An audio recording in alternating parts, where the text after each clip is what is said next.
So the learning outcome I'm going to be talking about is describe the role of one cultural dimension on one behavior. The cultural dimension that I will be talking about is individualism and collectivism. So individualistic cultures place more value on individual freedoms, identification with the own self, personal needs over group needs, identification with accomplishments/successes, and unique opinions/sense of individuality. And collectivist cultures are more group-oriented and value identification within groups strongly, group needs over individual needs, collective coping, and adherence to group norms and values. These cultural dimensions have a variety of effects on behavior, one of which is attribution. So individualistic cultures are more susceptible to fall into the pattern of attributing successes with personal factors and failures with dispositional factors. This is known as using a self-serving bias as a coping mechanism. However, when it comes to attributing failures, they do the opposite, and they attribute it to situational factors like the teacher not teaching, or feeling tired, or them not even trying, etc. Collectivist cultures, on the other hand, do the opposite. They tend to blame successes on personal factors and failures on dispositional factors. This is known as modesty bias. Because individualist and collectivist cultures have different ways of identifying with themselves, as an individualist identify themselves with their own accomplishments and their own achievements and everything, they tend to have different means of showcasing their self-image. So individualists want to make themselves look good, so they attribute their successes to personal factors and failures to dispositional factors.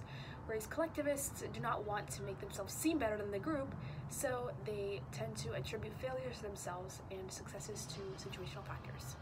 So now I will be talking about this study, aka Kashima Triandis, and this is basically when American undergraduate students and Japanese undergraduate students were shown a slideshow detailing scenes of life in Iran, Greece, and Israel, and then they were given a memory test that they were told would correlate to academic achievement.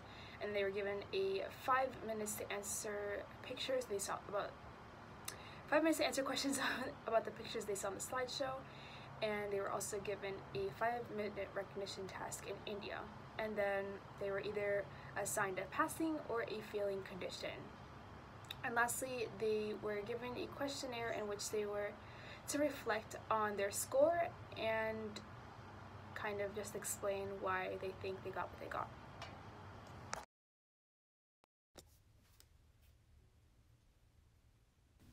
In this study, students were shown a presentation about life in Iran, Greece, and Israel. This consisted of images without any text or verbal indication of what was being depicted. The students were asked to memorize what they could. There was also an image about India. Next, students were asked to complete a questionnaire based on their memory of the presentation.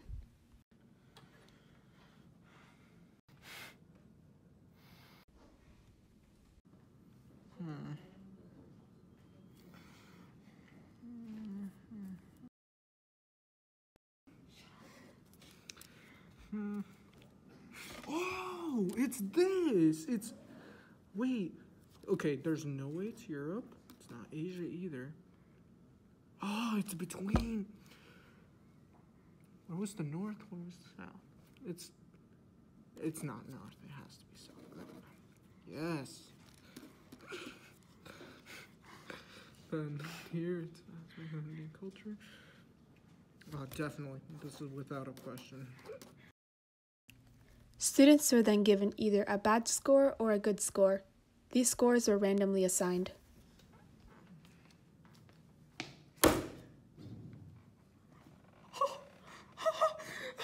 No!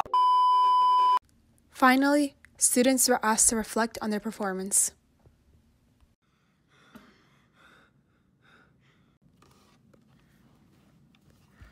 Why do you think you received the score you got? These idiots forgot the question mark. Okay.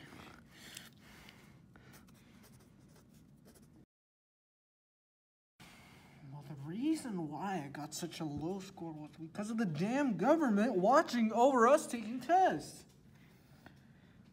The Hawthorne effect must have taken place. Also, the Wi-Fi is so stupid. Reflects off the paper. Ugh. Anyways, it was pretty fun anyways. Lol. Okay, so that was the reenacted study, and now to sort of sum up the results, a lot of the Japanese students attributed their success to situational factors as expected, and the Americans in the failure group tended to also use situational factors to attribute their to explain their score. However, Americans in the success group tended to attribute their success to personal factors, and Japanese people in the success group tended to attribute it to situational factors. To sort of reiterate why this occurred, again, it is important to think back on those cultural dimensions. So Japan, which is a collective society, sort of values collectivist coping and does not really value or like when people try to make themselves seem better than the rest of the group. And they also promote the idea of smarter students helping the slower ones so that everybody can benefit. And because of that, Japanese students' response to the questionnaire kind of really reflected modesty bias, and they just did not want to make themselves seem better or above anyone else. So they tend to sort of be modest and say that it was other factors that caused their success. With the American students, however, they tend to more pride themselves on their achievements and their accomplishments, and because of that, attributing successes to personal factors helps boost like their status and their self-perception, or everybody else's perception of them, which is one of the goals of individualist societies, to sort of, be this individualistic, unique person, and that value is reflected in the results from the questionnaires of the American students, and they tended to sort of explain the results by claiming that they were naturally smart / good at memorizing, and they placed little attribution on situational factors when they were in a success group. And again, this serves as a way of boosting their own self-esteem as well as their self-image to make themselves feel better and feel more prestigious.